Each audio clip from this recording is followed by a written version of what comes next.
Liham. Ang pinakamakulit na girlfriend mo sa balat ng radyo. Isang magandang morning sa inyong lahat! Ako pa rin po nag-iisang girlfriend mo sa radio. My name is Lindsay. Makulit pero may puso, handang makinig sa mga kwento mo. Alam mo, feeling ko kailangan mo na siyang iwan kasi it doesn't make sense. Ang kwento sa lihim ng liham.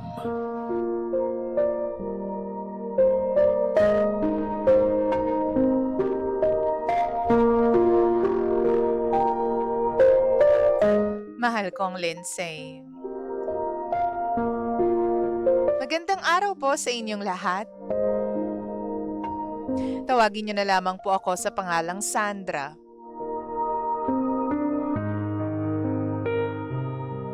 Panggana, pasulat po ako dahil hindi ko na alam kung anong dapat kong gawin. Ang daming mga advice sa paligid pero hindi ko alam kung ano bang dapat kong sundin. Sana po matulungan niyo ako.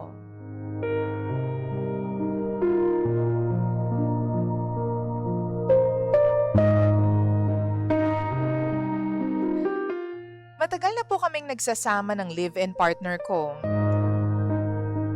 Alam na po namin ang ugali ng isa't isa dahil nga meron na rin kaming mga anak.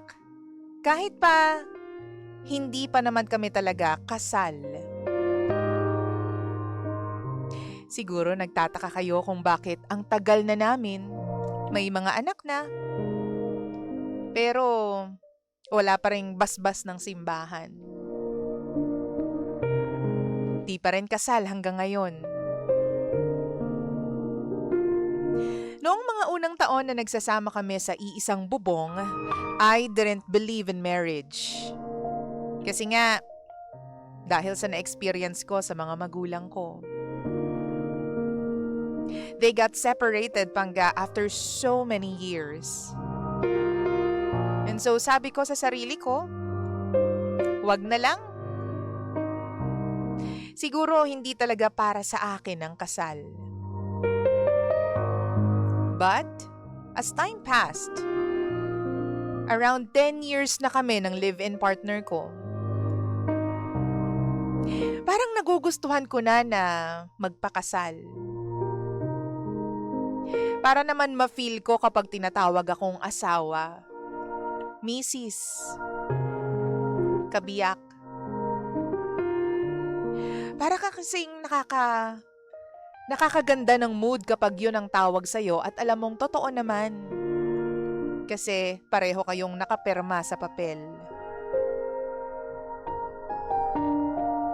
Isa pa, nagtatanong na rin yung mga anak namin kung bakit iba ang apelyedong dala ko. Sinasabi ko na lang sa kanila, hindi pa kasi kasal si mommy at saka si daddy. Pero DJ Lindsay, mas mahirap palang sagutin yung tanong na, bakit hindi pa kayo kasal ni daddy? Hindi ko talaga alam kung may balak ba siya o wala. Nagtanong ako sa kanya.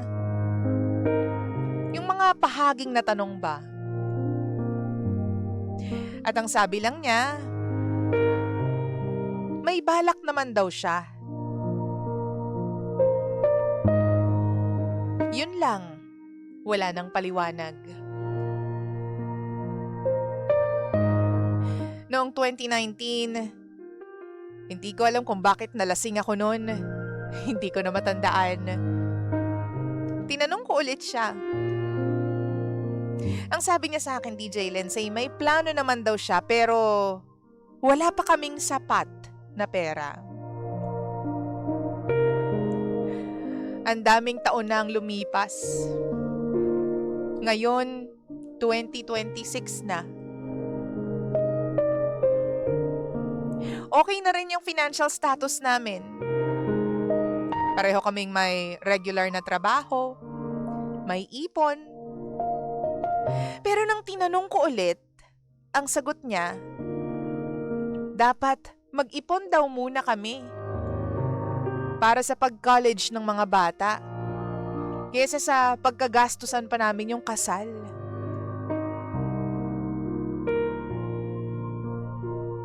Nakakalungkot, TJ Lindsay, kasi ang tagal ko nang hinintay eh. Tapos ganito. Makalipas ang ilang buwan, nag-propose na siya sa akin, DJ Lindsay. Yung bagay na pinakahihintay ko sa lahat, dumating na. Pero bakit parang nagbago ako? Parang hindi na ako excited na nag-propose siya sa akin. Bakit parang balewala na lang yung pakiramdam ko?